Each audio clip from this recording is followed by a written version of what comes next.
پادشاهان و حکومت‌ها نمیتونستن مردم رو کنترل کنن، ولی دین میتونست با این قوانین مردم رو کنترل کنه و کم کم پادشاهان به این نکته پی بردن که با دین میتونن به مردم حکومت کنن و به خاطر همین هم در طول تاریخ پادشاهان یا خود نماینده خدا بودن مثل پاپ ها، خلیفه ها، و یا توسط راهبان تقدیس می شدند.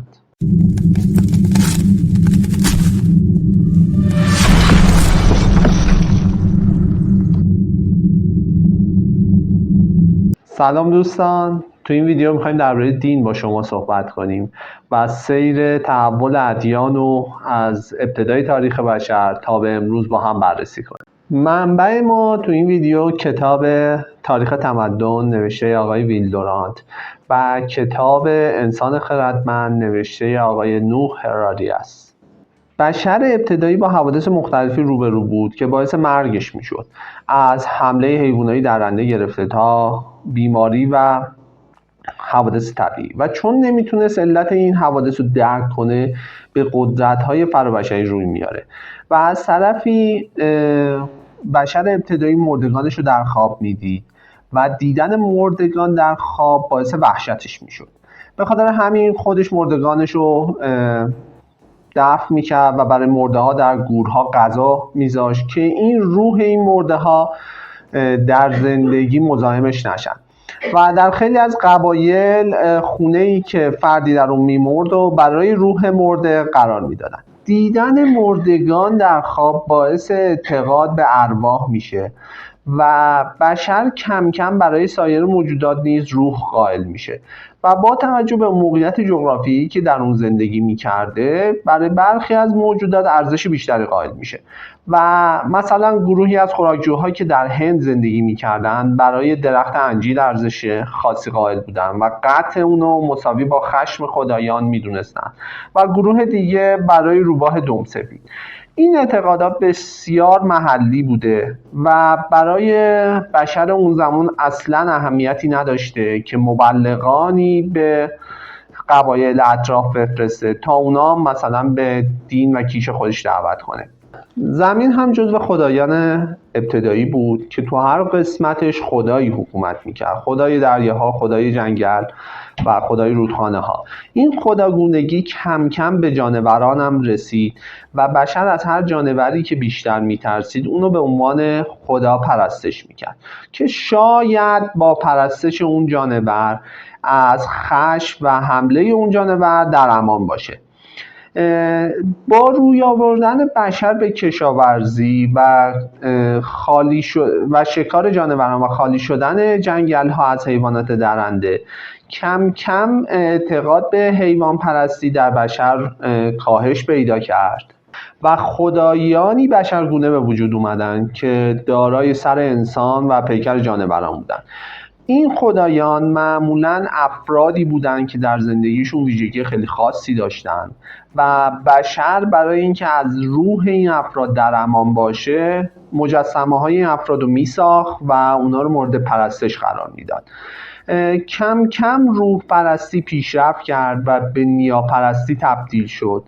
جالب اینه که نیاپرستی هنوز در چین رواج داره و به خاطر همین آیین نیاپرستی هست که ما به سر قبر مردگانمون میریم و برای مردگانمون خیرات میکنیم. اعتقاد به ارواح باعث شد که بشر به جهانی که ارواح در اون زندگی میکنن هم اعتقاد پیدا کنه و اگه میخواست پیغامی به این جهان بفرسته اون پیغامو به غلامش میگفت و سر غلامش رو میبرید و بشر به این اعتقاد پیدا کرده بود که جهان با قدرت‌های فراتبیعی اداره میشه و اگه چیزی از این قدرت‌ها میخواد باید اونو تقلید کنه. مثلا در زمان خشکسالی جادوگر قبیله به بالای درخت میرفت و آب به روی زمین میریخت و یا زنی که میخواست بچه دار بشه عروسکی میساخت و به اون شیر میداد.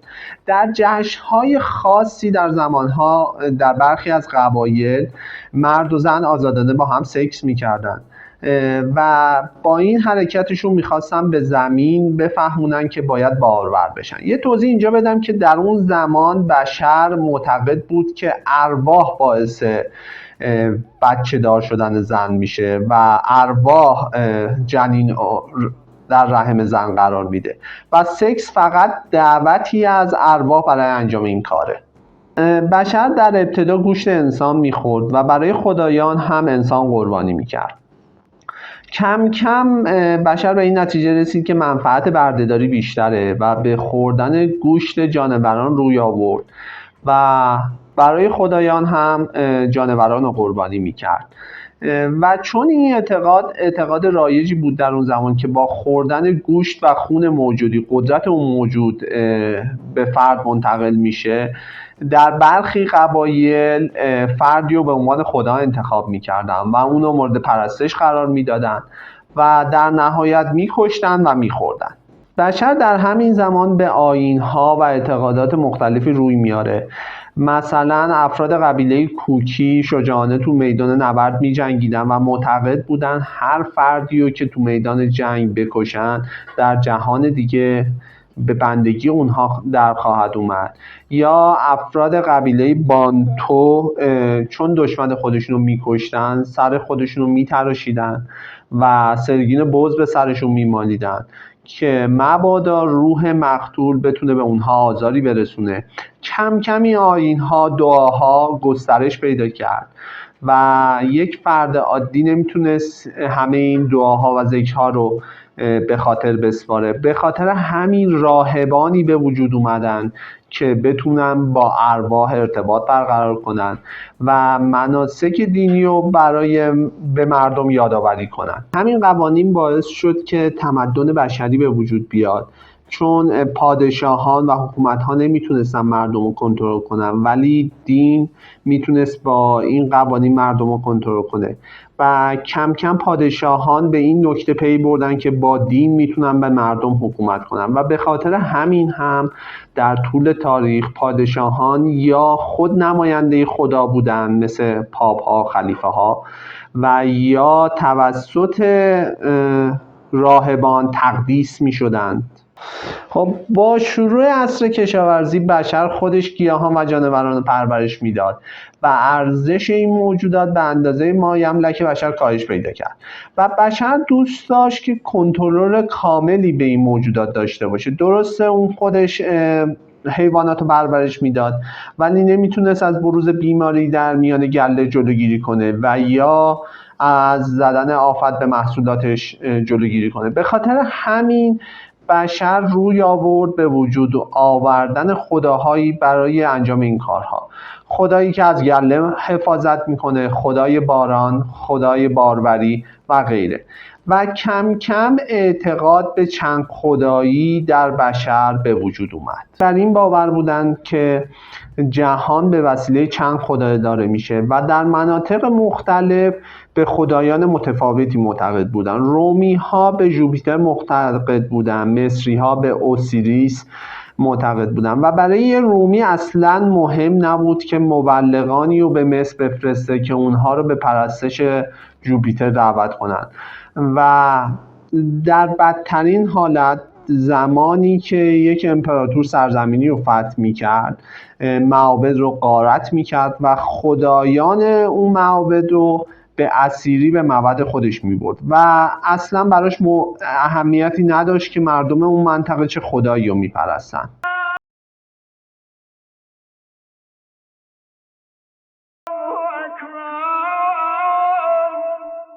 خب کم کم یک خدا در نظر بشر از بقیه خداها مهمتر شد و علاقه زیادی به اون خدا پیدا کرد و این باعث به وجود آمدن یکتاپرستی شد. اولین یکتاپرست تاریخ آخناتون فرعون مصر بود که در 1350 سال قبل از میلاد مسیح زندگی میکرد.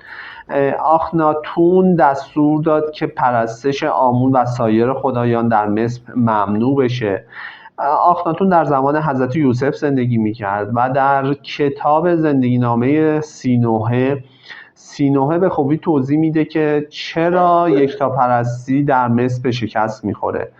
در نقاط مختلف جهان هم آیین یکتاپرستی از دل چند خدایی بیرون میاد و یکتاپرستان خدایان متعدد رو از در بیرون میندازن تا از پنجره به داخل بیارن و به عنوان قدیس در دینشون مورد ستایش قرار بدن. مثلا مسیحیت مجموعه از قدیس ها رو به وجود آورد که تفاوت چندانی با چند خدایی نداشت و هر پادشاهی به قدیسی معتقد بود. مثلا انگلیس در پناه جورج قدیس بود، فرانسه در پناه مارتین قدیس بود و اگه کسی دچار بیماری و سردرد میشد باید به درگاه آگاتیوس قدیس دعا میکرد. در مذهب اسلام و شیعه تقریبا امامزاده ها هم کار همین قدیس ها رو انجام میدن. اعتقاد به خدای شر و خیر و دوگانه پرستی هم از دل چند خدایی بیرون اومد. این ادیان تونستن مشکل وجود ظلم و فساد در جهان رو حل کنن و اون رو به خدای شر نسبت بدن، ولی مشکلی که بعداً این ادیان با اون روبرو شدن نتونستن نظم موجود در جهان رو توجیه کنن. دین پژوهان بر این باور هستند که یکتاپرستی ترکیبی از باورهای مختلفه و به عنوان مثال یک مسیحی در عین حالی که به خدای یکتا معتقده و مانند دوگانه پرستان به اهریمن و مانند چند خداها به قدیس ها اعتقاد داره و مانند نیاپرستان به ارواح اعتقاد داره و ادیان امروزی ترکیبی از همه ادیان گذشته است. معمولا سرعت تغییر ادیان کنتر از جوامع.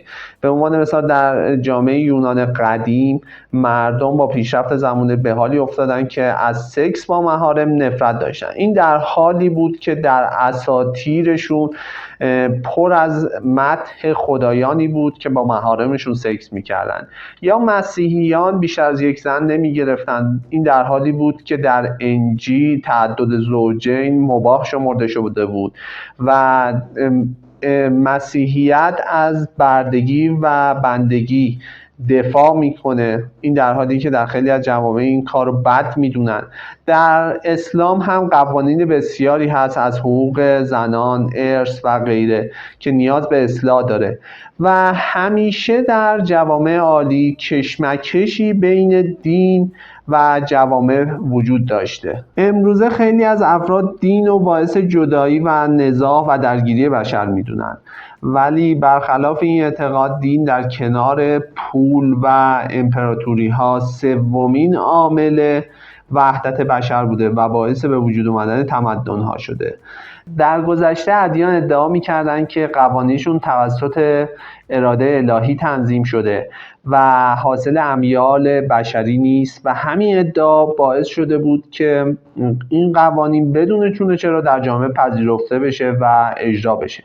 ولی با پیشرفت خیلی از این قوانین رد میشه و امروزه ما نمیتونیم دین رو به طور کامل بپذیریم و نمیتونیم به طور کامل رد کنیم، ولی میتونیم با اصلاح قوانین دینی در جامعه‌مون رو به سمت پیشرفت هدایت کنیم. امیدوارم از دیدن این ویدیو لذت برده باشید و این ویدیو براتون مفید باشه. حتما نظراتتون رو برامون کامنت کنید. من در زیر لینک کتاب صوتی تاریخ تمدن رو براتون قرار میدم و تا ویدیوی بعدی خداحافظ.